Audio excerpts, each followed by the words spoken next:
anybody who makes a practice of sin because forgiveness is available, yes, God will forgive you, but you'll be a slave of demons. And if you are a slave of demons, you will live a defeated life. Number two, if you make a practice of sin, you are a child. And the problem with a child is that God will never invite you to participate in kingdom. He has forgiven you, but he can't commit kingdom to you. That's why you find many people hoping one day God will help them. They can't find it because the authority they are looking for is not for children. No matter how you love your child of 5 years old, you can't give him your car. You can't make him the CEO of your company. So many things God has, but he can't entrust them to you. The reason is because sin is a sign that you are a child. 1 John 2:1-12, I write unto you, children, only children were written to about sin. And in Galatians chapter 4 verse 1, the heir, so long as he's a child, is not different from a servant. So many Christians are servants in the spirit. There's authority for kingdom advancement. God doesn't commit it to them. They can even bear the title of prophet and apostle, but they are servants. Because if an apostle is a fornicator, he's a child and he's a servant. If a prophet is a liar, he's a child and he's a servant. No matter the title you give yourself, God can't give you the authority of the kingdom.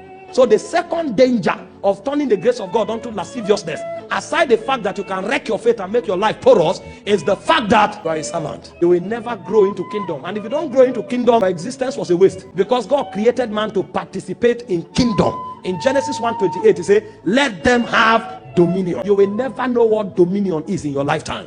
Because dominion is not for children. Dominion is for adults in the kingdom. And when you become an adult, you live above sin. Danger of turning the grace of God into lasciviousness. And finally, because of our time, because there are many, is that your salvation is under attack. If you study Ephesians 2:8, salvation was provided by grace, but salvation was appropriated by faith. If your faith is shipwrecked, then your salvation also will be at the belly of the ocean. Because faith is the ship that your salvation rests on. And so if your faith is shipwrecked, it means your salvation is also shipwrecked. So your salvation is under attack if you continue in sin. God has forgiven you, but you have refused to appropriate forgiveness and walk in forgiveness. Rather, you took advantage of forgiveness and began to sin. God won't change himself because you are unreasonable. But your unreasonable nature has consequences ranging from being vulnerable to demonic attack because your faith is shipwrecked, into the second thing I mentioned, not being able to participate in the kingdom, into your faith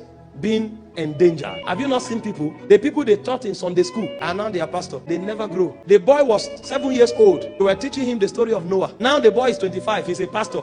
You are still struggling with marijuana and he's your pastor, and he will lay hands on you and cast out demons. You want to go into business, he needs to pray to God for you. You could have read the story of Noah to him. You read the story of Moses and Elijah to him. How Elijah caught down fire. Now he needs to pray to God for you. Because although you are a Christian for 30 years, but you are still wearing pampers because you've not grown above sin. That's the danger. You can't be relevant in kingdom. When God is doing something, he won't remember you because you are not relevant. That's the danger of living in sin. Demons can harass you. God won't count you when he's doing his business, and your salvation is under attack. You may go to hell. Are you seeing it? So the issue of forgiveness is not the God part anymore. It's now your part. He has forgiven you and given you a potential to live above sin. Forgiveness is a sign that is no longer angry with you, and everything you need to live above sin is now available.